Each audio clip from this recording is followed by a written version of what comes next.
मंडी जिला में अब केवल नाइट कर्फ्यू होगा, जो आगामी आदेशों तक हर रोज रात 8 बजे से सुबह 6 बजे तक लागू रहेगा। उपायुक्त मंडी ऋग्वेद ठाकुर ने इस बारे जानकारी देते हुए मंडी जिला वासियों से कोरोना से बचाव को लेकर सभी जरूरी सावधानियां बरतने की अपील की है। उन्होंने पत्रकारों से बातचीत करते हुए कहा कि अभी कोरोना का खतरा न हटा है न घटा है, इसीलिए संक्रमण से बचाव व सुरक्षा के लिए सतर्कता व सावधानी बरतना जरूरी है। उन्होंने कहा कि मंडी जिला से प्रदेश में किसी दूसरे जिले में जाने के लिए पास की जरूरत नहीं होगी। हालांकि बाहरी राज्यों से मंडी में प्रवेश के लिए पास जरूरी होगा। उन्होंने कहा कि यदि मंडी से कोई स्थायी तौर पर प्रदेश से बाहर जाना चाहता हो तो उसे भी पास की जरूरत नहीं होगी, लेकिन यदि बाहरी राज्य जाकर कुछ दिनों में लौटने की योजना हो तो उसे पास बनवाना होगा। ऋग्वेद ठाकुर ने कहा कि प्रदेश सरकार के दिशा निर्देशों के अनुरूप जिला में क्वारंटाइन के नियमों में पहले से बदलाव किया गया है। उन्होंने कहा कि जिला में संस्थागत क्वारंटाइन में अब उन्हीं लोगों को रखा जा रहा है जो कोरोना संक्रमण से प्रभावित शहरों से आ रहे हैं। इसके अलावा कोरोना संक्रमण जैसे लक्षणों से ग्रसित लोगों को भी संस्थागत क्वारंटाइन में रखा जाएगा। ऋग्वेद ठाकुर ने कहा कि लोग अब कोरोना से बचाव को लेकर होम क्वारंटाइन के नियमों को ठीक से समझ गए हैं और उनका पालन कर रहे हैं। इसीलिए अब जिला में बाहर से आ रहे व्यक्ति के साथ उसके परिवार को होम क्वारंटीन नहीं किया जाएगा। जिस व्यक्ति को क्वारंटीन की हिदायत होगी उसे ही क्वारंटीन में रहना होगा। गौरतलब है कि इससे पहले जिला प्रशासन ने बाहरी राज्यों से आने वाले व्यक्तियों के साथ साथ उनके घर में रह रहे सभी सदस्यों को भी 14 दिन होम क्वारंटीन में रहने के आदेश जारी किए थे, जिन्हें अब वापस ले लिया गया है।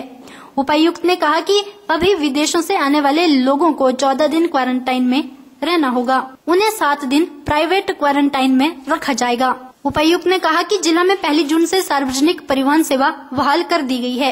ऋग्वेद ठाकुर ने कहा कि धार्मिक स्थलों को आमजनों के लिए खोलने को लेकर जल्द ही प्रदेश का भाषा, कला एवं संस्कृति विभाग विस्तृत दिशा निर्देश जारी करेगा।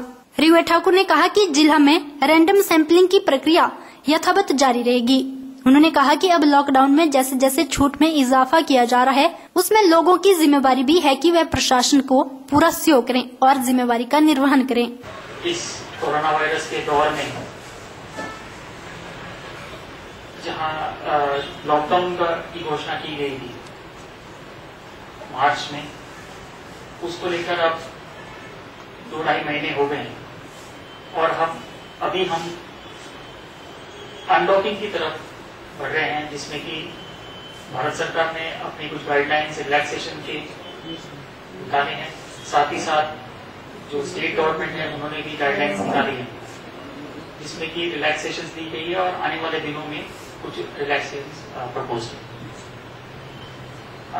आज के दिन में मैं आपके माध्यम से सभी लोगों से ये अपील करना चाहूंगा कि कोरोना वायरस का जो खतरा है वो ना तो हटा है और ना ही वो अभी घटा है। इस चीज को हमें ध्यान में हमेशा रखना चाहिए। लॉकडाउन करने के कुछ एडवांटेजेस रहे हैं और जो उसके जो चैलेंजेस रहे हैं, जिसमें कि इकोनॉमिक एक्टिविटी मेन चैलेंज रही है।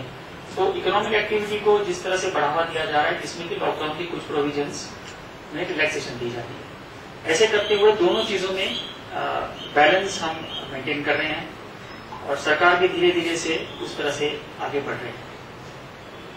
जस्ट एट द आउटसेट ये भी मैं बताना चाहूंगा कि जब हमने लॉकडाउन शुरुआत की थी, जब कर्फ्यू इम्पोज किया था मार्च के महीने में, तब हालात ऐसे थे कि यहाँ पर कई सारे मेले का आयोजन भी होना था और तब ये फैसला लिया गया था लोगों को ये समझाना कि मेले नहीं करने हैं, लोगों को एकत्रित नहीं होना है।